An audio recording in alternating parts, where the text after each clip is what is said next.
Sorry பாருங்க, நல்ல ஒரு லைட் வெயிட்டான khadi cotton sorry. Khadi cotton sorry வந்து நமக்கு மல்மல் காட்டனுக்கு ஈக்குவலா இருக்கும். நம்ம வந்து ஸ்டார்ச் போட தேவையில்ல, அயன் பண்ண தேவையில்ல. மல்மல் எப்படி சாஃப்டா இருக்குமோ உங்களுக்கு அதே சாஃப்ட் தான் இருக்கும். கசங்கினாலும் கசங்காது, ரொம்பவே சூப்பரா இருக்கும். இந்த சாரியோட கான்செப்ட் பாருங்க, பார்டர்லெஸ் கான்செப்ட். இது பாடி பூரா அழகான சில்வர் சரியால உங்களுக்கு ஒரு ஜரி லைன் மாதிரி கொடுத்துருக்காங்க. மோட்டிவ் எதுவுமே கிடையாது. ரொம்ப காதி காட்டன்லாம் உங்களுக்கு சிம்பிளா இருக்கும். ஆனா கட்டினீங்கன்னா உங்களுக்கு அந்த ஹை லுக் கொடுக்கும். பாடி பூரா உங்களுக்கு அந்த சில்வர் சரி கொடுத்துருக்காங்க.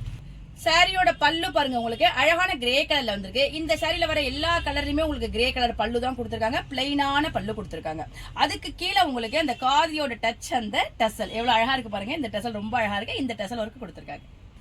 சாரியோட பிளவுஸ் பாருங்க, உங்களுக்கு ரன்னிங்ல வந்துருது. பிளைனான பாடி கலருக்கு உள்ள பிளவுஸ் கொடுத்துருக்காங்க. நம்ம இதுக்கு வேற ஏதாவது மிஸ்மேட்ச் பண்ணி கூட போட்டு சாரியை நம்ம ஹைலைட்டா காமிச்சுக்கலாம். வாங்க இப்ப இந்த சாரியில உள்ள அவைலபிள் கலர்ஸ்லாம் பார்த்துடலாம். சாரியோட கலர்ஸ்லாம் பாருங்க, நல்ல ஒரு சாக்லேட் பிரவுன் கலர். நான் சொன்ன மாதிரி பல்லு உங்களுக்கு கிரே. இந்த கலர் பாருங்க, நல்ல ஒரு டார்க்கான கிரே கலர், ரொம்ப அழகா இருக்கு. அதுக்கு உங்களுக்கு இந்த லைட் கிரேல காம்பினேஷன் கொடுத்து. இது பாருங்க எல்லாருக்கும் பிடிச்ச பிளாக் கலர், பிளாக்கு கிரே. இந்த கிரீன் கலர் பாருங்க, ஒரு பாசிப்பயிர் கிரீன் சொல்லலாம். அதுக்கு உங்களுக்கு கிரேல காம்பினேஷன் கொடுத்துருக்காங்க. காம்பினேஷன் எல்லாமே சூப்பரா இருக்கு. இந்த லைட் வெயிட்டான காதி காட்டன் சாரியோட பிரைஸ் 699 வருது. பிளஸ் ஃப்ரீ ஷிப்பிங்ல உங்களுக்கு இந்த அழகான சாரி கிடைச்சிருக்கு.